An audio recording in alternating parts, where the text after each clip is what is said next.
On dit pas qu'il faut de tout pour faire un monde. En effet, certaines personnes collectionnent, je sais pas, par exemple les pierres précieuses, d'autres encore collectionnent les timbres.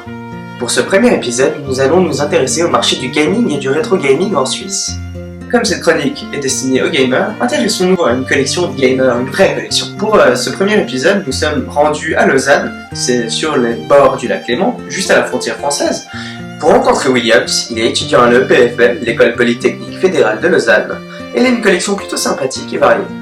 Vous regardez la chronique du collectionneur et on se retrouve juste après ce premier reportage.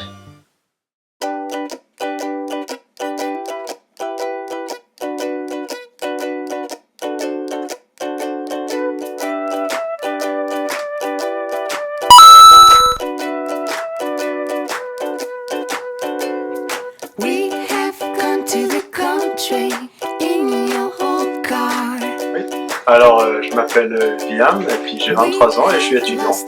Et j'ai commencé depuis quelques temps par une collection de jeux vidéo. J'ai commencé sérieusement à collectionner peut-être depuis 5 ans ou quelque chose comme ça. Avant, j'ai gardé mes jeux un peu d'enfance, mes consoles d'enfance que je jouais quand j'étais petit. Et après, au fur et à mesure, j'ai voulu acheter des jeux que j'ai pas pu jouer ou bien que j'ai entendu parler, ou bien au contraire que j'avais pu jouer mais que j'ai perdu et que je voulais revoir un peu ces jeux d'enfance. Et au fur et à mesure, j'ai commencé à acheter les jeux que je trouvais. Je les achète principalement en brocante. Malheureusement en Suisse, c'est pas encore hyper développé, il y en a quelques-unes assez intéressantes. Sinon, beaucoup par internet forcément. Et quelques-uns, mes jeux japonais que j'ai rapportés mon unique voyage au Japon.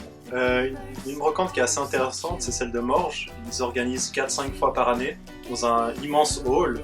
Et, du coup, c'est vraiment grand et presque à chaque fois, je tombe sur des personnes qui revendent des jeux. Sinon, c'est par internet, forcément, pas mal. Et quelques-uns que j'ai retrouvés de mon voyage au Japon, j'ai ramené quelques jeux. Mais principalement, ouais, c'est que par internet, quelques brocantes. Donc, pour les prix, c'est très très varié. Ce que je veux dire par là, c'est que les brocantes, on peut vraiment avoir des bonnes affaires, c'est là qu'on a les prix les plus bas. Comme par exemple, j'ai acheté ma Dreamcast avec 2 manettes, des cartes mémoire, plusieurs jeux pour 20€, 30€. C'était quelqu'un qui voulait se débarrasser comme ça. J'ai eu vraiment des bonnes affaires, mais c'est vraiment de la chance quand on se balade, on ne sait pas trop ce qu'on va trouver. Et à l'inverse, internet, c'est là on n'a que des connaisseurs, donc on a des prix beaucoup plus élevés. Donc si on veut certains jeux, il faut mettre le prix. Par exemple, j'ai acheté du Resident Evil sur 64 ou bien GoldenEye toujours dans la boîte, c'est plutôt dans les 30-40€, mais seulement le jeu. Et entre deux, il y a les magasins spécialisés. Là, c'est un peu un dilemme parce que en même temps, c'est cher parce que c'est des connaisseurs, c'est des pièces, on trouve vraiment des pièces rares. Et du coup, ça nous freine à acheter, mais en même temps, il faut comprendre que c'est un marché de passionnés. Mes sagas préférées, j'en ai 2 qui me viennent en tête, Metal Gear Solid et puis Star Fox. Donc ça, c'est mon petit coup de cœur. Le premier Metal Gear sur NES, il n'a pas une valeur extrême, mais c'est quand même intéressant parce qu'il y a quand même pas mal d'histoires dessus. Parce qu'il faut savoir qu'à l'origine, il était censé être sur MSX, mais ils l'ont porté sur NES. Et il y a quelques changements, donc c'est pas vraiment une version qui suit l'histoire pure et dure, mais il est intéressant. Substance, qui est à mon avis une pièce assez rare, parce qu'ils n'ont pas sorti énormément et les fans se sont vite rués dessus pour l'avoir. Donc il faut compter, il me semble, quelque chose comme 40-50€ pour l'avoir. Un calorimètre que j'ai rapporté du Japon, parce qu'il faut savoir qu'en fait toutes les nourritures et les boissons énergétiques qu'on voit dans le 3 ou par exemple dans le 4, en fait elles existent en réalité et on peut les trouver au Japon. Des soundtracks du premier et du 3, au Japon on les trouve vraiment facilement, mais ici il faut vraiment avoir un coup de chance pour les trouver dans un magasin spécialisé ou quelqu'un qui fait un peu d'importation. Et sinon aussi un livre que je recommande vraiment pour ceux qui veulent en savoir plus, non seulement sur Metal Gear mais aussi sur Hideo Kojima. On y explique comment il en est arrivé à développer, à travailler pour Konami, quel jeu il a fait avant Metal Gear, comment ça s'est passé, enfin le développement, tout ça, on en apprend vraiment beaucoup. Et je conseille à ceux qui veulent en savoir plus. Alors là, la cassette mystère, vous vous demandez sûrement qu'est-ce qu'il y a de particulier avec cette cartouche, mais ce qui est intéressant c'est ce qui se trouve à l'intérieur. C'est-à-dire ceci. Pour ceux qui n'ont jamais entendu parler de carte mode, en fait, c'est le l'art de pouvoir changer le jeu qui est déjà sur une cassette existante. Pour ça, en fait, on va se servir d'un programmateur qu'on va venir brancher sur un ordinateur. On va récupérer une ROM qu'on utilise pour émuler, pour jouer sur ordinateur, et la mettre sur une ROM physique, donc vraiment l'élément de mémoire. Et une fois qu'on l'a flashé dessus, on va venir la souder sur une cartouche qui contenait un ancien jeu, donc on enlève la ROM et on remplace par une nouvelle qu'on vient souder. Justement, le jeu qui nous intéresse ici, en l'occurrence, c'est Star Fox 2, qui en fait est jamais sorti au commerce parce qu'il s'est arrêté à 90% du développement. Donc grâce aux cartes mode, on peut récupérer le fichier, le mettre sur une ROM, ressouder, etc. Et grâce à ça, on peut avoir notre propre cartouche de Star Fox 2.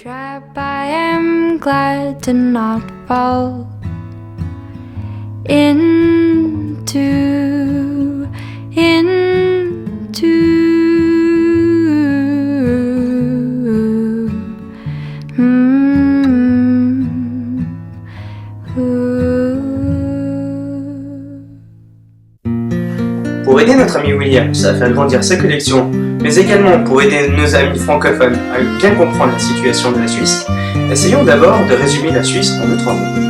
Tout d'abord, la Suisse, c'est 41 293 km², ce qui est pas mal, mais quand même 16 fois moins que la France. Également, on peut y compter 8 millions d'habitants et 5 langues officielles, le français, l'allemand, le suisse-allemand, l'italien et le romanche, qui est une sorte de dialecte. Si on devait essayer de résumer la Suisse de la façon la plus simple, on devrait schématiser la Suisse en 2 régions distinctes, qui est d'un côté la Suisse allemande, qui comprend environ 60% du territoire, et 40% pour la francophonie. La barrière qui sépare ces 2 régions est appelée le Rüstigraben, littéralement la barrière de la patate. Alors que la région suisse-allemande de la Suisse est rattachée d'un point de vue localisation et distribution à l'Allemagne, la Romandie, elle, est rattachée directement à la France, ce qui est une chance pour notre ami Williams qui, rappelons-le, est francophone. Il a donc logiquement débuté en se procurant les opus les plus facilement trouvables sur le marché, les opus sortis sur PlayStation 1 et sur PlayStation 2. Or, imaginons un instant que William soit suisse-allemand et qu'il ne parle pas un mot de français. Cela devrait donc dire qu'il devrait importer ses jeux soit en allemand, soit en anglais, et donc les faire majoritairement importer de ces pays. À la différence de la France qui, elle, fait partie de l'Union Européenne et profite donc de tarifs acceptables, peu importe d'où le colis est envoyé dans l'Union Européenne, la Suisse, elle, ne fait pas partie de cette union. Et donc, les tarifs sont totalement prohibitifs. En effet, un colis envoyé de la France jusqu'à la Suisse est minimum 15 €. Ça peut être le triple dans le sens inverse. Par exemple, un petit colis envoyé de la Suisse peut aller jusqu'à facilement 30 €. Ce qui est un frein pour tout collectionneur qui voudrait débuter une collection en Suisse. Notre ami qui est de langue française a donc logiquement beaucoup plus de chances de trouver du rétro gaming en français dans sa région, car il dépend d'un réseau de distribution français. Reste à savoir où chercher. Mais pour trouver une réponse à ce problème, intéressons-nous d'abord à une tradition bien française, celle des brocantes. Et regardons d'abord du côté suisse comment cela se passe. Tous les collectionneurs vous le diront, un moyen incontournable de trouver des pièces à rajouter avec sa collection sont les brocantes. Faut-il encore se lever bientôt pour passer avant tous les ratisseurs? Si on prend un instant le temps de comparer le nombre de vide-greniers par habitant en Suisse et en France, on se rend compte que ce nombre est nettement supérieur en France. En effet, si l'on se réfère au site internet videgrenier.org, qui est un site français recensant toutes les brocantes de France, on remarque rapidement que le département du Nord, qui est le plus peuplé avec 2 millions d'habitants, recense 37 brocantes, tandis que si l'on se réfère au site foire.ch, qui est également un site recensant toutes les brocantes de Suisse, on se rend compte que pour le mois de juin, il y a seulement 24 foires. Je vous rappelle que la Suisse, c'est 8 millions d'habitants, ce qui fait après un rapide calcul, attendez, 6 fois plus de chances de trouver du rétro gaming en France qu'en Suisse. Et ça, c'est carrément injuste. À partir de ce constat, quels sont les autres moyens pour un collectionneur suisse de trouver du gaming ou du rétro gaming en Suisse? La première étant évidemment des sites de petites annonces qui permettront régulièrement de trouver du gaming ou du rétro gaming. Et je parle de ma propre expérience, on en trouve le plus régulièrement, c'est l'été. L'été est littéralement la saison des déménagements et des vacances. Du coup, les gens font sûrement de la place en se débarrassant des objets qui n'ont pas d'importance pour eux. Comme une magnifique Nintendo 64 Pikachu, ou alors une Game Boy Color dans sa boîte d'origine.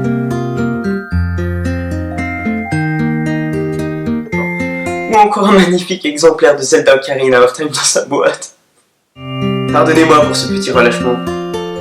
Les sites de petites annonces en Suisse se comptent sur les doigts d'une main. 1. Anibis.ch 2. Ricardo.ch 3. petitesannonces.ch. Si le premier et le deuxième bénéficient d'une visibilité marketing dans toute la Suisse, ce n'est pas le cas du troisième qui est vraiment vide à toute période de l'année. La seconde option sont les magasins spécialisés dans le gaming. Étrangement, ils sont tous concentrés dans le canton de Vaud et Genève, près de la frontière française, sûrement du fait de l'attrait économique de la ville de Genève d'un point de vue international. Il s'agit de Miximage à Lausanne, Virtual Dream à Nyon, Garden of Pixel à Genève, sans oublier la Fnac à Genève, Lausanne et Fribourg, qui possède maintenant depuis quelques années un programme nommé Fnac Gaming, basé sur la reprise et la vente de jeux d'occasion, n'allant malheureusement pas au-delà de la génération PlayStation 2 Xbox. Petite astuce pour ceux qui rechercheraient des nouveautés, sachez que la Fnac de Fribourg est le plus souvent privilégiée niveau stock. En effet, la ville de Fribourg compte 37 000 habitants, et sur ces 37 000 habitants, 30% de la population est rattachée de près ou de loin à l'université de Fribourg. Et c'est bien connu, un étudiant est le plus souvent susceptible d'être un joueur. J'espère que ce premier épisode de la chronique du collectionneur vous a plu, c'était Mathie, et à bientôt pour un prochain épisode.